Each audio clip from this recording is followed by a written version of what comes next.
Baik, untuk mempersingkat waktu saya akan masuk ke dalam sesi saya mengenai compensation strategy.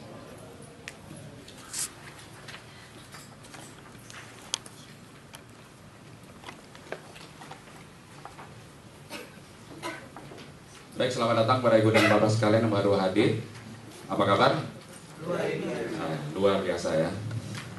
Kita akan sedikit mereview, saya yakin mudah bapak sekalian mengetahui mengenai compensation strategy, tapi kita akan secara overall mereview apa sih compensation strategy dan apa yang sudah berjalan dengan baik, dan mungkin nanti di sini kita bisa melakukan suatu sharing session. Tadi kalau siapa tadi yang mengatakan, Bu Kania ya mungkin mengatakan bahwa nanti akan ada pertanyaan-pertanyaan. Sebetulnya tolong dicatat ya kalau misalnya ingin dicatat. Tapi kalau misalnya sudah tidak tahan mau tanya langsung ya saya akan menjawab langsung. Mungkin 3 pertanyaan, tapi nanti disimpan. Kita akan ada suatu panel discussion, di mana di dalam panel discussion itu nanti akan lengkap dari sudut praktisi dijawabnya gimana, dari sudut katakanlah market seperti apa, saya sendiri bagaimana. Ibu dan bapak sekalian, dunia ini atau saat ini kita menghadapi aspek-aspek challenge untuk human resources.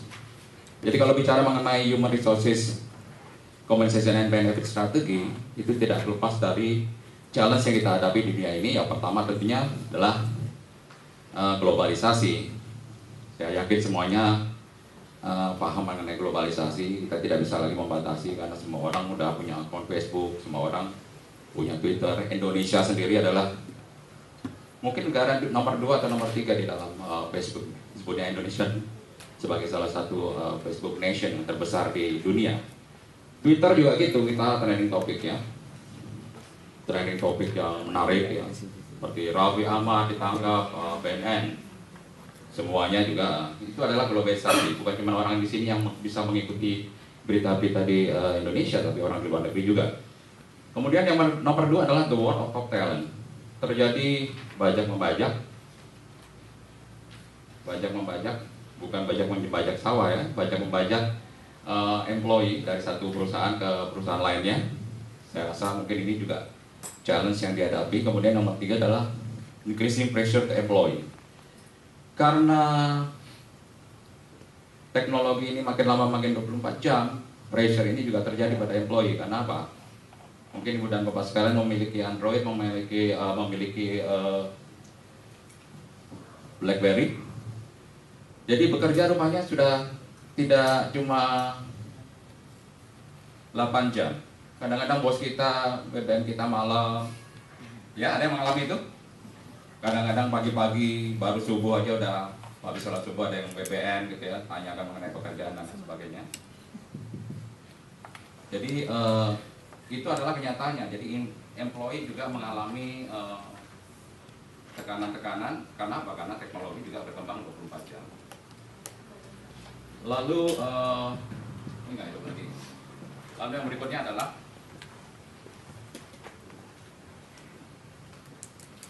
employee ternyata juga makin lama itu juga di dalam loyalty-nya itu juga decline. Jadi jangan mengharapkan bahwa kita mengharapkan bahwa satu orang harus selalu setia kepada perusahaan sampai bertahun-tahun seperti zaman dulu. Sekarang employee juga decline loyalty-nya ya. Customer juga ternyata juga decline. Saya yakin di sini udah bapak sekalian ada yang punya hanya cuma Telkomsel, mungkin punya 2 ya. Karena providernya mungkin ada Telkomsel dan juga mungkin Excel. Bank mungkin juga punya rekening tidak cuma 1. Mungkin ada yang punya BCA, tapi juga ada punya rekening-rekening bank lainnya. Jadi bahwa faktanya bahwa di dunia ini atau di dunia ini perusahaan juga mengalami juga customer loyalty yang decline. Shareholder dan board of director juga intervensinya juga semakin lama semakin luar biasa. Kenapa? Mereka menginginkan hasil yang lebih baik, riset yang lebih baik. Dan yang nomor 5, ini yang sangat terjadi adalah increasing speed of change. Perubahan-perubahan terjadi dengan cepat. Ada yang mengalami bahwa blok organisasi baru saya bentuk kemarin, kok sekarang berubah lagi. oh ternyata bentuk tim baru untuk mengatasi beberapa persoalan di perusahaan. Ada tim ini, tim itu, terus kemudian ada perputaran-perputaran. Nah ini adalah perubahan-perubahan yang terjadi dengan cepat. Hari ini kita akan banyak belajar mengenai bagaimana melakukan alignment antara yang kita sebut dengan bisnis strategi tersebut dengan compensation and benefit strategi. Kemudian yang kedua adalah mengerti mengenai strategi compensation itu seperti apa. Compensation juga punya filosofi. Jadi banyak sekali yang membuat kompensasi menjadi sesuatu yang rutin tiap tahun tanpa mereview. Betul nggak sih bahwa kompensasi kita ini sudah selaras dengan bisnis strategi kita? Nah mungkin nanti kita akan membahas bagaimana caranya menyelaraskan antara bisnis strategi dengan compensation strategi itu. Lalu selanjutnya adalah mengidentifikasi key objektif dari employee compensation. Step-stepnya apa di dalam membentuk compensation? Tentunya nanti ibu-ibu dan bapak-bapak sekalian akan mendapatkan referensi yang lebih luas lagi dari pembicara-pembicara selanjutnya mengenai step-step ini. Saya hanya membuat suatu overview. Lalu kemudian bagaimana secara sistematik komponen-komponen dari compensation dan benefit program yang ada di dalam perusahaan. Lalu bagaimana link dengan performance itu sendiri. Kita masuk ke hal yang pertama adalah aligning compensation atau company rewards program dengan bisnis strategi. Bahwa di dunia ini memang atau di organisasi selalu ada hal-hal yang berbeda antara expectation dari pemberi kerja atau kita sebutnya adalah employer dengan employee. Nah tentunya kalau employee kira-kira ini apa ibu dan bapak sekalian? 100. Ada lagi yang mau tambahkan? Bu, ada? Kalau perusahaan ini apa pak? Gajinya kecil. Apa? Pak Anas? Cost efisiensi. Ada lagi yang bilang apa? Nah, perusahaan memang selalu berpikirnya begitu.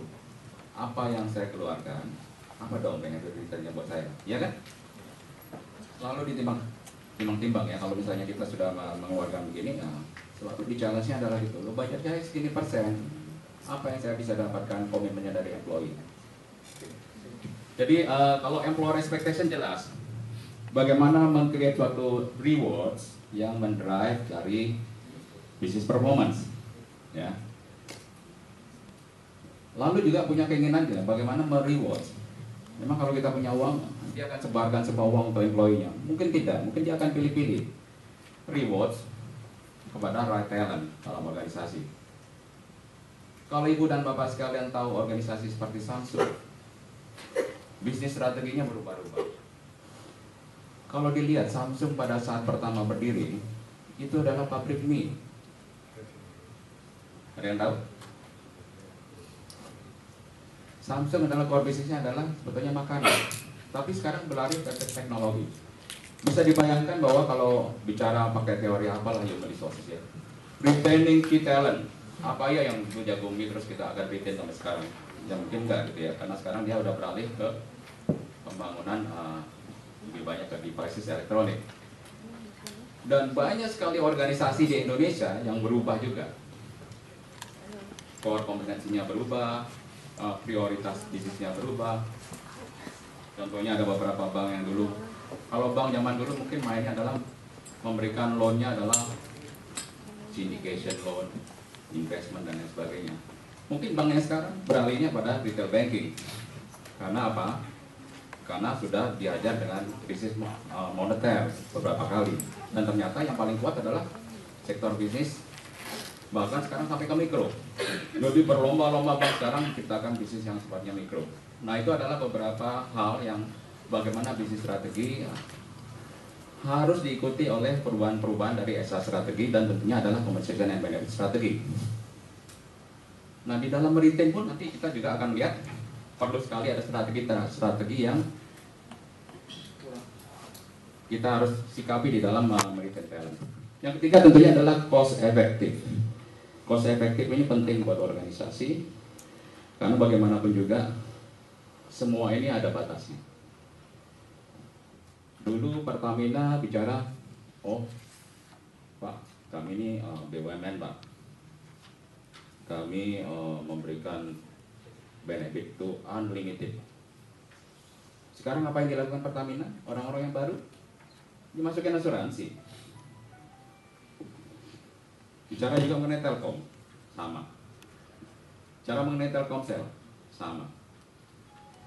Nah, bagaimana kita berkiblat terhadap compensation ini juga menjadi penting gitu ya, karena disinilah jangan sampai kita berkiblat kepada benchmark yang salah, pada organisasi yang salah untuk meng-compare organisasi kita dengan organisasi lain untuk di dalam cost efektif. Yang keempat adalah reward should align with the company vision, mission, dan values.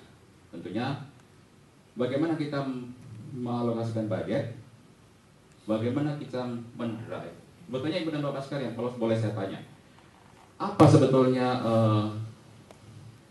hasil atau result yang diharapkan dari Human Resources Division? Boleh ada yang bisa sharing sedikit? Ibu dan Bapak sekalian, Pak, boleh sharing Pak?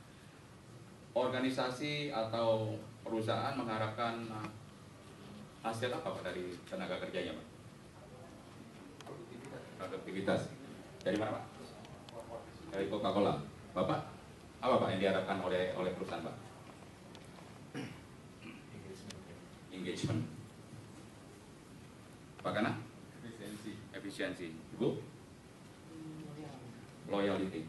Oke. Kita semua mendengar engagement, efisiensi, loyalty. Sebetulnya produk dari Human Resources itu ada 3 atau ada 4 mungkin. Pertama adalah mungkin saya harapkan adalah Human Resources mengharapkan engagement, betul? Kedua, Human Resources mengharapkan kompetensi yang sesuai terhadap apa? Terhadap organisasi. Yang ketiga, SDM diharapkan juga memiliki performance yang sesuai. Dan yang keempat sebetulnya ada yang mungkin jarang sekali dikatakan adalah sebetulnya behavior. Betul? Banyak orang yang bilang kompetensi adalah behavior dan skill dan lain sebagainya. Tapi itu adalah hal-hal yang diharapkan oleh perusahaan. Jadi apa yang harus dilakukan oleh Human Resources sebetulnya adalah memperbaiki atau sharpening performance management tool untuk menghasilkan behavior dan juga kompetensi yang sesuai. Kedua adalah mengidentifikasi critical talent di dalam organisasi. Ketiga adalah in-depth comprehensive analysis through market survey. Supaya apa? Supaya bisa menjaga cost. Jadi antara yang diharapkan ini harus dijabarkan oleh Human Resources. Lalu yang terakhir tentunya Human Resources Division harus membuat suatu strategi yang sesuai gitu, untuk bisa mengidentifikasi visi misi dan strategi. Kurang lebih dan Bapak sekalian, kurang lebih adalah seperti ini. Saya lebih bagus nggak pakai ini ya, nanti mengganggu. Bisa dengar yang di belakang? Bisa. Saya. Jadi corporate vision dijabarkan menjadi bisnis strategi. Bisnis strategi dijabarkan menjadi human capital strategi. Derive your business strategy into human capital strategi. Kemudian human capital strategi dijabarkan menjadi reward strategi.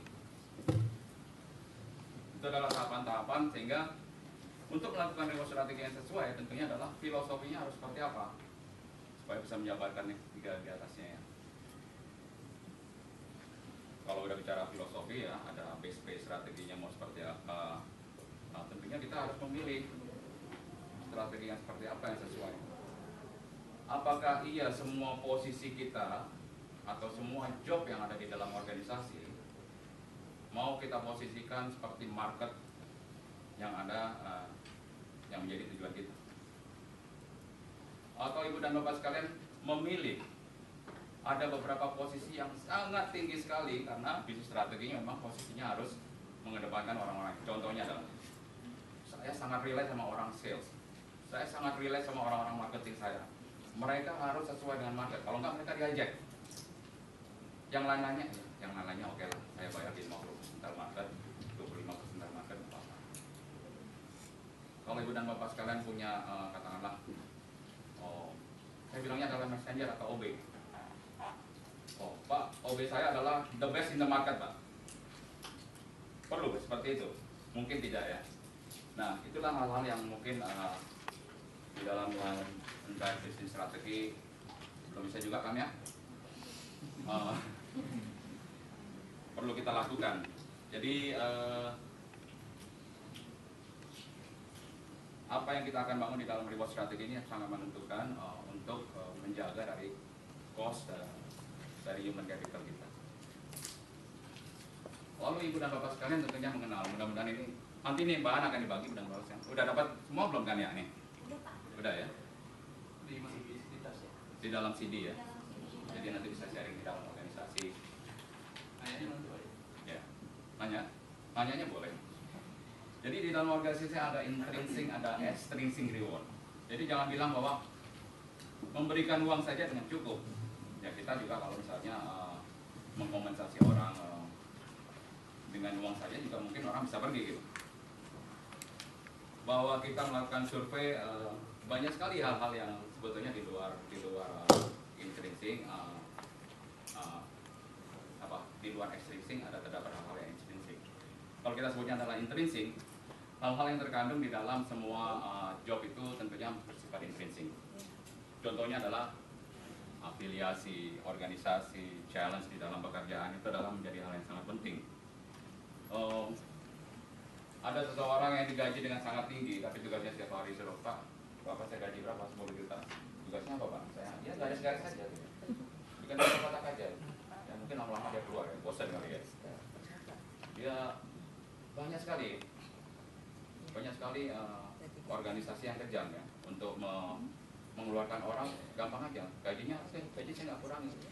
Tapi kamu nonjol. Nggak ada orang yang senang ya. Tapi kalau ada orang yang ini mungkin itu di luar challenge-nya dia gitu ya.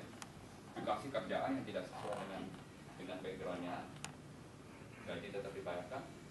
Tetapi kita bilangnya adalah dikotakin. Pernah dengar istilah dikotakin ya? Atau dinonjolkan. Oh, kalau di BUMN itu sering banget. Oh, Pak, saya dinonjolkan, Pak. Nah, nonjol ya dia nongkrong kemana gitu ya. Nah, di dalam organisasi tentunya selain kita bicara mengenai compensation and benefit, ada beberapa hal yang sifatnya adalah intrinsic atau di dalam pekerjaan itu sendiri harus diperhatikan. Ada varietas dalam variasi. Kalau varietas itu biasanya varietas ayam gitu ya. Jadi variasi di dalam pekerjaannya, challenge, autonomi, feedback dan lain sebagainya, training di dalam pekerjaannya menjadi suatu hal yang penting.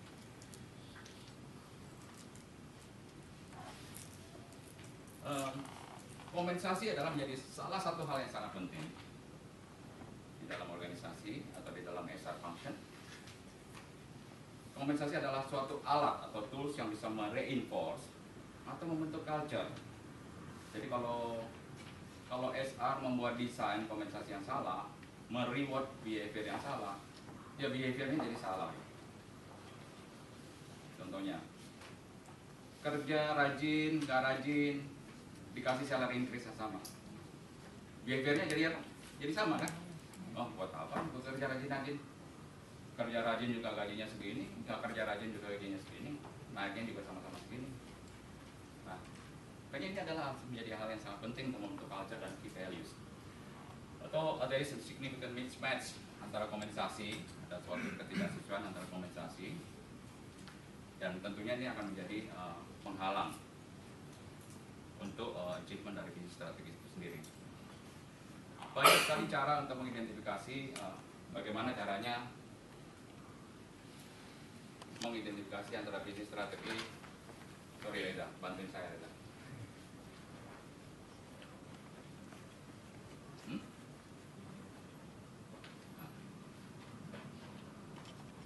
Mic-nya ganti atau ganti ruangan? Ganti hotel.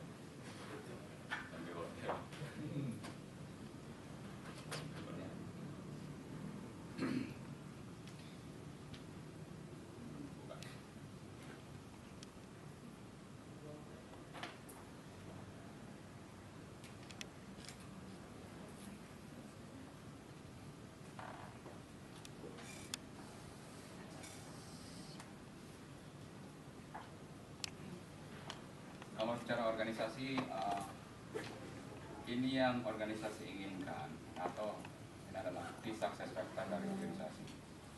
Artinya contohnya adalah nilai. Bapak mengidentifikasi job-job apa yang penting buat Bapak. Ini adalah performance dari organisasi. Dari job-job yang penting ini, apakah organisasi Bapak sudah menempatkan diri menjadi hal yang penting? Katakanlah misalnya di Bapak adalah innovation menjadi sangat penting.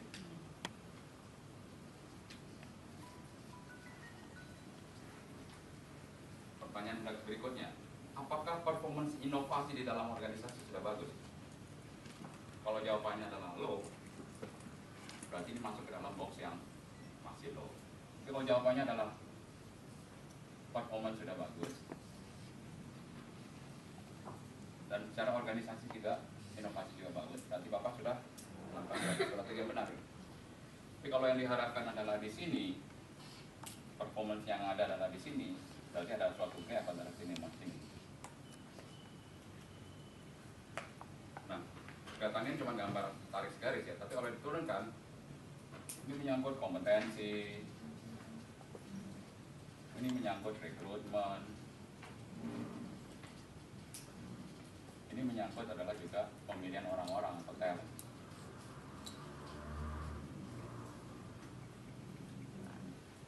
Kalau Ibu dan Bapak sekalian menganggap bahwa inovasi begitu penting di dalam organisasi, tentunya akan memberikan balik lagi, memberikan reward yang tinggi untuk orang-orang yang bergeraknya adalah dalam research dan development.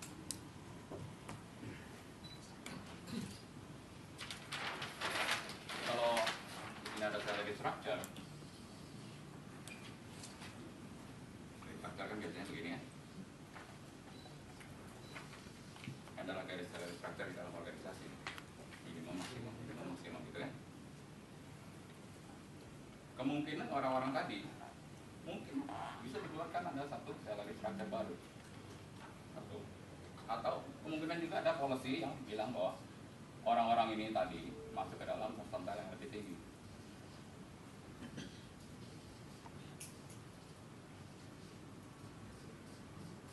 Kalau di sini midpoint, di sini mid, di sini max,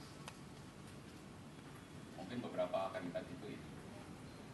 Atau mungkin bisa menciptakan garis yang baru untuk orang-orang tersebut. Jadi tidak perlu mengangkat semua salary structure pada garis yang baru.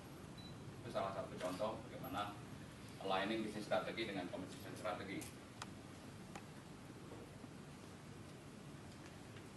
Kita akan bicara mengenai ya masih alignment. Bagaimana kita menjadi beda dengan kompetitor kita di dalam compensation and benefit strategi.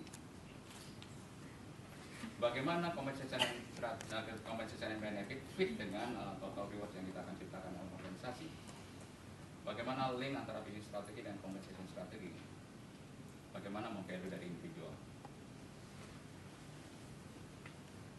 Jadi ini ada beberapa hal yang mungkin Bapak bisa baca sendiri.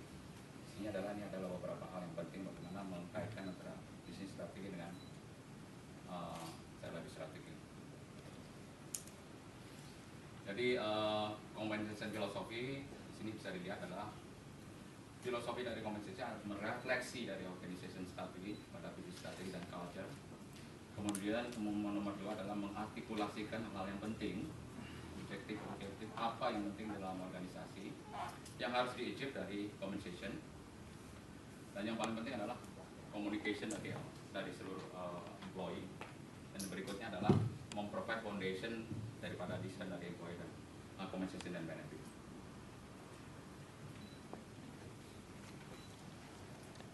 Kalau bicara mengenai reward, ada financial. Tadi kita sudah bicara adalah reward yang non financial, pastikan ya. Reward yang bisa ya. Jadi ada reward financial dan reward non financial. Financial itu biasanya adalah direct dan indirect. Direct itu adalah yang directly diterima di dalam dari salary atau base salary di dalam salary slip kita, yaitu ada base pay, ada insentif, bonus, commission, allowance dan lain sebagainya. Indirect ini ada insurance, medical, childcare, employee assistance dan lain sebagainya. Lalu non financial ini ada yang kaitannya adalah lebih banyak yang kaitannya adalah dengan intrinsik di dalam pekerjaan itu sendiri. Kalau Ibu dan Bapak lihat ini adalah sebetulnya piramid dari kompensasi dan benefit. Seringkali perusahaan gagal mengkomunikasikan ini. Bukan seringkali, saya jamin 70%. Kalau Ibu dan Bapak sekalian ada seseorang yang mau keluar, jawabannya adalah, Pak, di sana kenapa kamu mau keluar dari organisasi? Pak, di sana gajinya lebih besar. Betul? Anak-anak muda nggak mikir ini dia. Kadang-kadang dia lupa medical benefit. Apalagi kalau dia belum punya anak. Kalau udah punya anak, baru nanti dia ngerasa, oh, memang di sini gaji di sana sih gajinya lebih kecil, tapi ternyata medical benefitnya jauh lebih bagus ya. Saya mengalami banyak sekali orang yang kembali karena hal ini. Pak, senyum-senyum, ada yang mau cerita, Pak? Ada yang mau cerita, Pak? Ya, biasanya ketika exit interview itu Pak, saya tanya, dan pertanyaan sama yang tadi Bapak bilang, dan saya mengulang kembali ketika saya final interview bahwa gaji di kami begini, ada yang cash dan non cash, direct and indirect ya. Dan pada saat terakhir kadang ada yang berhasil untuk tetap stay di dalam organisasi karena baru insaf lagi gitu ya. Ada. Tapi kadang juga ada yang ya mungkin tadi semangat muda ya, belum punya tanggungan dan sebagainya, udah bebas saja lah gitu. Bebas saja, cash ya. Yang penting malam minggu lancar. Betul. Yang dengan malam minggu kayaknya ada cerita mengenai ini. Sementara belum ya. Oke, memang itu. Kenapa saya bilang kebanyakan organisasi gagal? Saya mau tanya Ibu dan Bapak sekalian, ada nggak yang memprovide namanya total compensation statement di dalam organisasi Ibu dan Bapak sekalian? Coba saya mau angkat tangan. Sebetulnya kalau saya meninggalkan company pada hari ini, berapa rupiah yang saya suffer secara total kompensasi, baik itu bicara mengenai cash dan non cash. Saya jamin 100% mungkin sedikit organisasi yang memprovide itu. Bu ya, saya ada cerita nanti ya Bu ya, bagaimana pentingnya setiap orang setiap tahun menerima selembar kertas yang berisi dari total compensation-nya. Menjelaskan pada dia, ini loh, kamu basic salary-nya ini, ditambah THR kamu segini, kedua, bonus kamu segini, kemudian ketiga, insentif kamu segini, keempat, pensiun yang kita bayarkan buat kamu itu adalah segini, kelima, pajak yang kita spend buat kamu, karena saya menganut, saya di organisasi saya adalah net. Nah, itu kan ada pajaknya. Di organisasi lain itu ada yang gross. Jangan lupa itu jebakan Batman. Udah pindah dia bilang, Pak, ternyata di sini gross, Pak. Loh, kamu emang nggak ngitung? Enggak, Bapak nggak pernah ngajarin saya. Ada yang bilang sama saya gitu. Loh, kamu itu S1 pindah ke sana, kamu hitung dulu dong semuanya. Enggak, Pak. Loh, dulu kan saya udah pernah kasih compensation statement. Saya nggak baca beneran, Pak. Ya mungkin salah dia ada gitu. Tapi salahnya SR juga ada. Waktu dia mau keluar nggak dijelasin. Kamu yakin mau keluar? Ini loh compensation statement kamu seperti ini. Jadi kalau kamu pindah ke sana dengan kondisi gross, kamu akan didedak lagi. Dengan apa? Dengan cash. Belum lagi yang ya, pensiun juga dilihat. Kontribusi employee berapa, kontribusi perusahaan berapa, itu dijelaskan. Ya, medical juga begitu. Room and board-nya berapa, premi yang dibayarkan berapa, dan lain sebagainya. Nah, itu adalah compensation statement yang perlu dijelaskan kepada employee.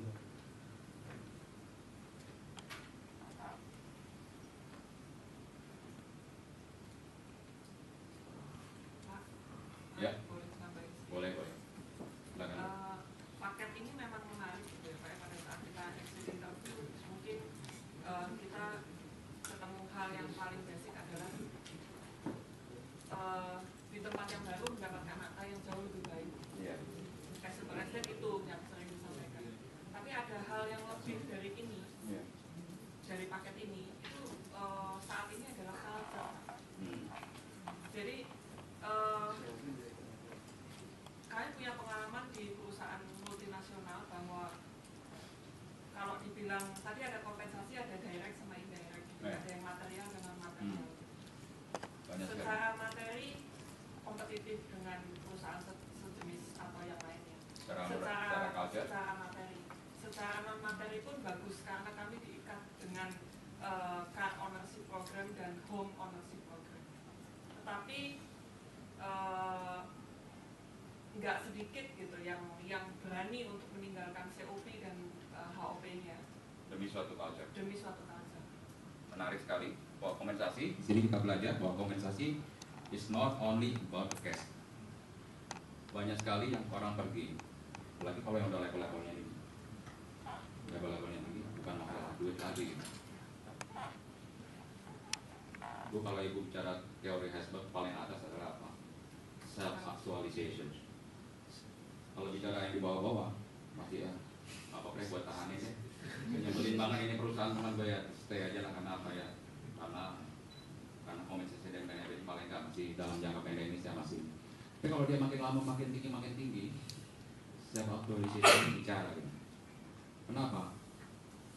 Dia udah mulai memikirkan peran dia di dalam organisasi, responsibility dia, advancement dia, mungkin ada beberapa hal yang lain, pengembangan, recognition dari bos dan lain sebagainya. Jadi itu menjadi hal yang penting, Bu ya. Jadi objektif dari compensation saya mengulang lagi, Ibu dan Bapak sekarang bisa baca adalah untuk attract, untuk memotivasi, untuk menge-reinforce key values. Jadi jangan sampai kita membuat suatu desain kompensasi yang salah. Untuk mereinforce lagi desired behavior apa yang kita ingin suburkan di dalam organisasi. Kemudian bagaimana organisasi tidak suffer, pada desired level apa kita harus menjaganya. Kemudian optimum value apa yang bisa kita dapatkan. Legal requirement ini juga menjadi penting. Nah, kalau bicara mengenai legal requirement, suka tidak suka, mau tidak mau, yang paling bawah, kalau udah UMR-nya naik, upah minimum provinsinya naik, kita tidak bisa bilang saya tidak mau naikkan. Nah, itu adalah cost yang harus kita bayar.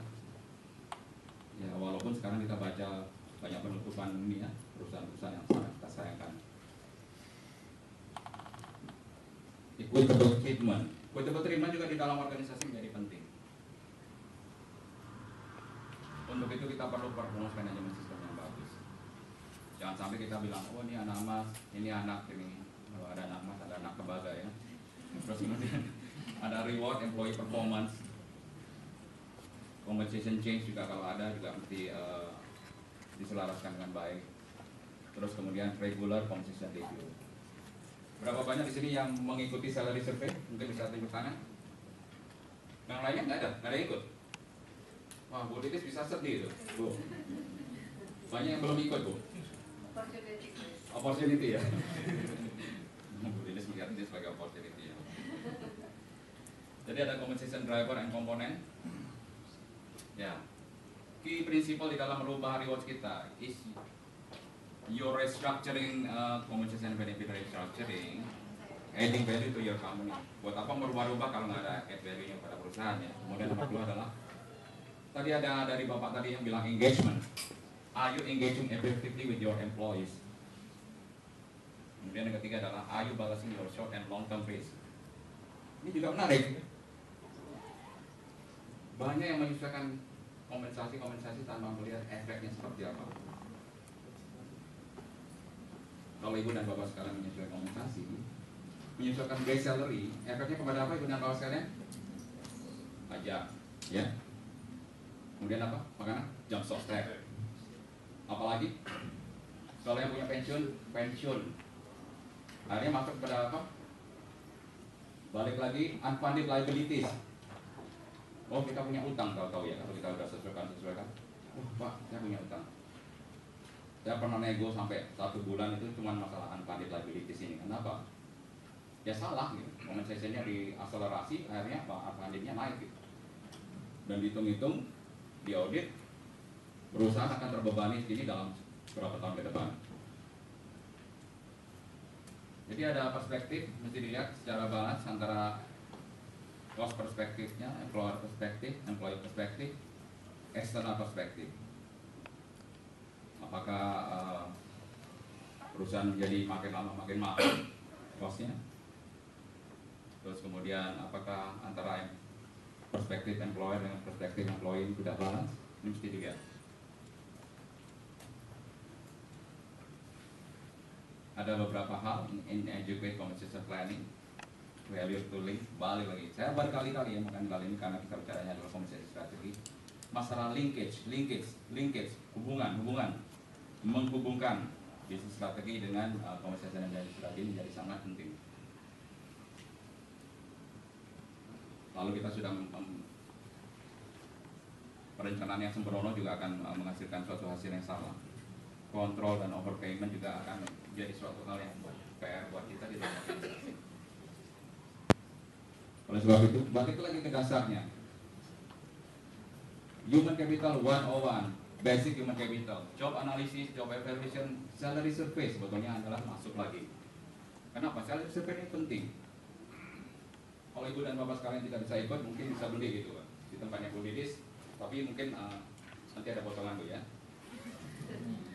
Lalu ada performance evaluation, pay for performance. Apa yang dapatkan dari ini? Dari reportnya, biasanya dari salary survey. CPI jelas kita mendapatkan gambaran, Consumer Price Index. Terus kemudian rate inflation ya, regional minimum wage, relevant market survey, market pool. Ini juga menjadi faktor. Ada market pool. Dari market akan pool. Dari dalam, Ibu tadi bilang, organisasi culture atau culture di dalam organisasi itu adalah menjadi push factor. Tapi di organisasi lain yang mungkin culture-nya bagus menjadi pull factor. Menarik saya, oh di sana enak tuh, kayaknya begini-begini, orang-orangnya asik. Nah, bilangnya asik gitu kan. Kemudian government economic action, oil price segala macam itu akan mempengaruhi. Jadi stage dalam managing compensation tentunya adalah pertama adalah mereview total compensation cost kita di dalam organisasi, review annual cost structure, fixed and variable cost, understand short and long term. Jangan melihat dalam short aja, tapi lihat jangka panjangnya akan memberatkan nggak? Udah janji-janji, hati-hati. Ada yang janji-janji berapa tahun sekali nanti kita akan memberikan ini. Memberikan cincin emas itu menjadi liabilities. Ada yang memberikan cincin emas? Ada yang suka kasih cincin emas tanpa pernah menikah? Menikahnya dengan organisasi. Tapi ada yang masih 15 tahun saya kasih cincin segini gram, segini tahun cincin segini gram. Itu kalau udah masuk dalam PKB itu liabilities. Harus dipenuhi.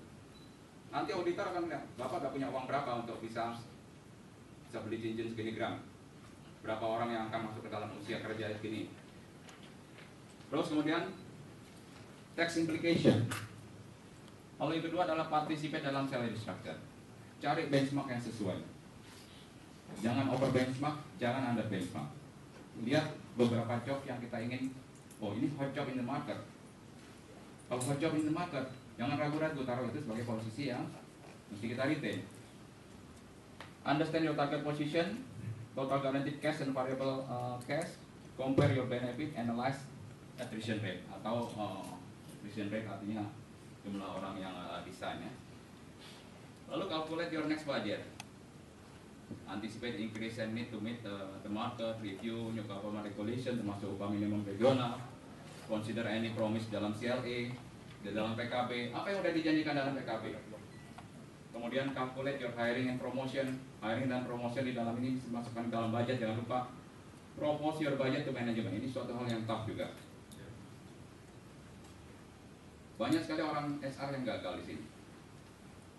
Begini-gini disambar sama CEO-nya, nggak bisa, gini. Udah lawyer ya, lemas. Dia tidak bisa menjustify apa yang harus dia perjuangkan pada saat dia bicara dengan CEO. Makanya data market itu sangat penting. CEO yang tajam kalau udah dikasih data-data, Pak ini attrition rate kita, ini yang kita kehilangan orang-orang, ini kompetitor kita, ini perginya ini job-job ini. Saya mau propose gini, kenapa? Ya segini budget yang saya propose, begini. Bicara dengan data, orang SR sangat kurang bicara dengan data. Lalu kemudian adalah implementation. Jadi tadi sudah dijelaskan semua. Ini ada sebagai catatan. Ability to pay, competitive market, turnover effect, cost of living. Lalu build a market-based salary structure, define a base pay, make upgrades, complementary salary range, use, establish, and maintain the internal and market values. Baru silakan ibu dan bapak tarik. Market di mana masuk pada midpoint yang di mana di sini. Ini adalah harga market. Lalu dibuat suatu spread bawah ke atas. Tidak harus kalau strategi kita 75 persental. Tidak harus semua job itu 75 persental. Mungkin dipilih level segini sampai segini di 35 persental atau 50 persental. Level segini sampai segini di 50 persental. Level segini sampai segini di 75 persental. Strateginya harus didesain sesuai dengan cost kita. Baru membuat salary structure. Nah, bicara lagi adalah tadi membangun lagi engagement. Ya Bu ya. Tadi Ibu bicara quality of work, work-life balance. Banyak hal-hal yang sifatnya intangible mesti diperhatikan juga. Jadi mesti balance. Bekerja sama dengan industrialization. Cari feedback sebanyak-banyaknya dari kuesioner-kuesioner yang ada di organisasi. Inspiration values dalam organisasi seperti apa, perhatikan environment-nya seperti apa, future growth-nya seperti apa, tangible dan intangible reward-nya seperti apa.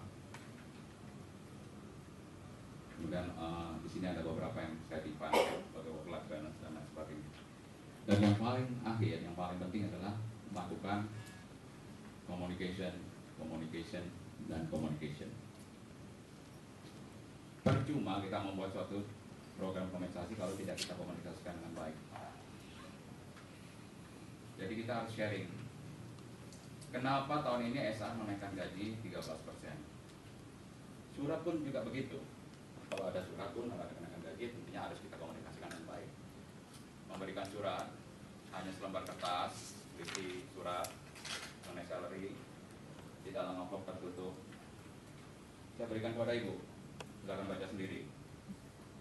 Nggak ngerti dia. Misalnya dari mana? Kenapa saya dikasih gaji segini kan? Lain kalau misalnya atasannya jelaskan. Bu namanya siapa Bu? Rizka. Gaji Bu biasa lebihnya segini Bu. Benefitnya segini. Perusahaan melakukan perbaikan gini. Alangkah bagusnya kalau semua atasan mampu berkomunikasi seperti itu. Jadi Rizka saya naikkan gajinya segini ya. Karena dari produk kita performance begini, dikasih begini, market itu bergerak segini. Kita banyak melakukan gitu, melakukan training pada apa? Pada supervisor untuk mampu berkomunikasi seperti itu. Terus ada pertanyaan? Kalau saya bisa jawab saya akan jawab. Kalau enggak nanti saya akan minta orang human resources akan menjawab. Beda kan? Sama-sama naik 15%. Dan satunya cuma dikasih surat, satunya lagi dijelaskan. Impact-nya akan sangat beda sekali. Nah. Oke, tahu Pak? Suka dilempar ya Pak? Kalau naik 15% ngomongnya enak Pak. Kalau naiknya cuma 4% susah. 4% Pak, kalau dijelaskan dengan baik juga bisa Pak. Karena nanti kita akan membahas Pak, bagaimana 4% itu bisa dijelaskan dengan baik. Nah, ini ada hal-hal yang komponen-komponen yang harus dikomunikasikan. Saya mengenai job description, job evaluation dan sebagainya, incentive plan, performance appraisal system dan sebagainya. Apa yang harus dibicarakan? Di executive level harus membicarakan mengenai apa? Manager mesti membicarakan mengenai apa? Employee seperti apa? Kemudian nanti mengenai communication kita akan ada satu workshop sendiri kaitannya dengan employee relation, managing employee relation and also the communication for employee. Kita juga akan membuat satu workshop mengenai engagement. yang terakhir adalah total reward statement. Tadi saya katakan bahwa buatlah selembar mulai menjelaskan mengenai annual total statement dari gaji. Tadi ingat yang piramid, semua cash and benefit yang ada dalam organisasi. Mungkin itu yang dari saya. Mudah-mudahan bisa menambahkan wawasan untuk ibu dan bapak sekalian.